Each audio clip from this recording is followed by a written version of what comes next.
ఈ జ్యోతిబా టీవీని సబ్స్క్రైబ్ చేయండి, కామెంట్ చేయండి.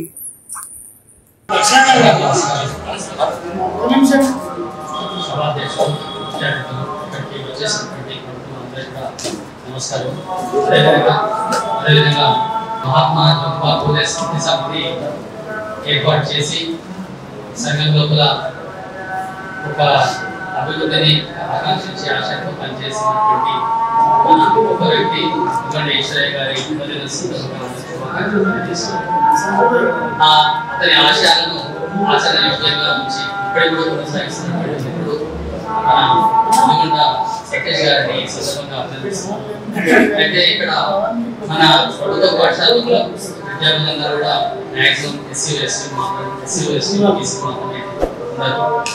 ఇక్కడ మనకు స్కాలర్షిప్ల విషయంలో కానీ ఇతర సదుపాయాల విషయంలో కానీ ప్రభుత్వ పాఠశాల విద్యార్థులందరూ సదుపాయాలు ఎక్కువ కల్పిస్తే మన బీసీ విద్యార్థులు ఎస్సీ విద్యార్థులు కొంత బానిసత్వ భావం నుంచి బయటకు వచ్చి ఒక నాయకత్వ విలువలను పెంచుకొని ముందుకు వస్తారని నేను భావిస్తున్నాను. అయితే ఇప్పటికీ నేను 32 సంవత్సరాల నుండి ఒక ఉపాధ్యాయునిగా పనిచేస్తున్నాను. ఇప్పుడు ఒక 15 సంవత్సరాల నుండి పనిచేస్తున్నాను. నేను ఒక 17 సంవత్సరాల పాటు కారాలో ఉన్నటువంటి గవర్నమెంట్ హై స్కూల్ ప్రిన్సిపల్లో 17 సంవత్సరాల పాటు పనిచేస్తాను. అయితే అక్కడ ఉన్నటువంటి విద్యార్థులందరూ కూడా గతంలో ఉన్నటువంటి సామాజిక పరిస్థితుల ద్వారా ఇప్పుడు మంచి అభివృద్ధిని సాధించి మంచి స్థానంలో ఉన్నారు. ఇప్పుడు గత బేసర్ నుండి 2 బ్యాచ్ 1999 బ్యాచ్ 1999 బ్యాచ్ లోపల ఎస్ఎస్సి పూర్తి చేస్తున్నటువంటి విద్యార్థులు ఒక సమ్మేళనాన్ని ఏర్పాటు చేయడం జరిగింది. 2 సమ్మేళనాల్లో కూడా విద్యార్థులను చూస్తే లోపల చాలా మంది అన్ని డిపార్ట్మెంట్స్ లో ఉద్యోగాలు తర్వాత పనిచేస్తున్నటువంటి వ్యాపారవేత్తలుగా ఉన్నారు. అదేవిధంగా మా మంచి నాయకులుగా కూడా ఉన్నటువంటి విద్యార్థులు నేను గమనించాను. దాని లోపల 1999 బ్యాచ్ సిల్వర్ జూబ్లీ చేస్తున్నారు. దాని లోపల ఆ బ్యాచ్ లీడ్ చేసినటువంటి మన ప్రతిపక్ష నాయకుడు అంబటి శ్రీనివాస్ ఆ బ్యాచ్ చాలా బాగా పనిచేసింది. దాని లోపల మంచి విద్యార్థులు చాలా మంది వాళ్ళ వరకు మాత్రమే కాకుండా ఒకటి స్నేహం అనేటటువంటి ఒక సంస్థని చేసి వాళ్ళ క్లాస్మేట్ ఒక క్యాన్సర్తో చనిపోవడం జరిగింది. అతని స్మృతి లోపల అతని కుటుంబాన్ని ఆదుకునే విధంగా అతనికి ట్రీట్మెంట్ ఇచ్చే విధంగా ఒక స్నేహం అనేటటువంటి ఒక సంస్థ స్థాపించి దాని ద్వారా ఆ కుటుంబాన్ని ఆదుకోవడం జరిగింది. అదేవిధంగా వాళ్ళు ఆ సంస్థ ద్వారా ఎటువంటి కష్టం వచ్చినా వారి వాళ్ళ సహచరులకు వాళ్ళందరినీ ఆదుకునే విధంగా పనిచేస్తుంది. తర్వాత నెక్స్ట్ 1998 బ్యాచ్ వాళ్ళు కూడా 25 సంవత్సరాలు పూర్తి చేస్తున్న సందర్భంగా నిన్ననే వాళ్ళకు కూడా ఒక సమ్మేళనం జరిగింది.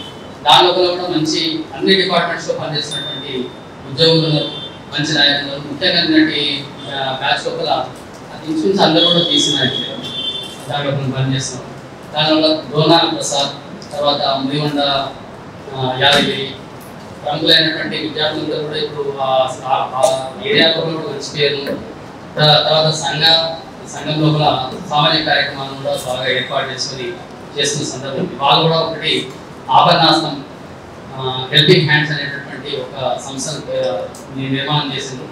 ఆ బ్యాచ్ లో చనిపోయినటువంటి వాళ్ళ క్లాస్మేట్స్ వాళ్ళ కుటుంబాలను కూడా ఆడుకోవడం ఎవరికైనా ఎటువంటి ఆపద వచ్చినా వాళ్ళని ఆదుకుంటాం అనేటటువంటి ఒక సామాజిక స్ఫూర్తిని అందరికి ధైర్యం ఇస్తూ ముందుకెళ్తున్నారు. కాబట్టి ప్రభుత్వ పాఠశాల చదువుతున్నటువంటి విద్యార్థులు ఎవరు కూడా మేము చదువుతున్నటువంటి పాఠశాల వేదవాళ్ళు చదివేటటువంటి పాఠశాల అనేటటువంటి ఒక ఆత్మీయుల నుండి బయటికి రావాల్సినటువంటి అవసరం ఉందని విద్యార్థులు కోరుకుంటున్నాను. మీరందరూ కూడా నిజంగా చెప్పాలంటే ఇప్పుడు ఈ సమాజం లోపల ప్రస్తుతం అధికార లోపల కానీ నాయకుల లోపల కానీ మ్యాక్సిమం అందరూ కూడా సమాజ సేవ చేసేటటువంటి విద్యార్థులు వాళ్ళందరూ కూడా ప్రభుత్వ పాఠశాలలో చదువుకుని బయటకు వచ్చినటువంటి వాళ్ళు. నేను మొత్తం ఫస్ట్ నుండి కేజీ నుండి పీజీ అంటే ఫస్ట్ క్లాస్ నుండి డిగ్రీ వరకు 7 వరకు కూడా గవర్నమెంట్ స్కూల్స్ గవర్నమెంట్ కాలేజ్ చదువుకున్న తర్వాత పీజీ మాత్రం ఓపెన్ స్కూల్ నుండి చేస్తాను. కాబట్టి ఇక్కడ వచ్చినటువంటి విద్యార్థులందరినీ నేను ప్రత్యేకంగా అభినందిస్తున్నాను. మీరందరూ కూడా నెక్స్ట్ వచ్చేటటువంటి జనరేషన్స్ మీరు నాయకులు కావాలని నేను ఆకాంక్షిస్తున్నాను. తర్వాత ఈ సంస్థ ఈ విధంగా వీళ్ళందరినీ ప్రోత్సహించడం వల్ల వీళ్ళను వాళ్ళకి ఒక ప్రోత్సాహమే కాదు వాళ్ళ లోపల ఒక నాయకత్వ బీజాలను వేస్తుంది అని నేను భావిస్తున్నాను. మీరు ఫ్యూచర్లో మంచి నాయకులుగా ఎదుగుతారని ఆశిస్తున్నాను. Thank you very much. Thanks for watching.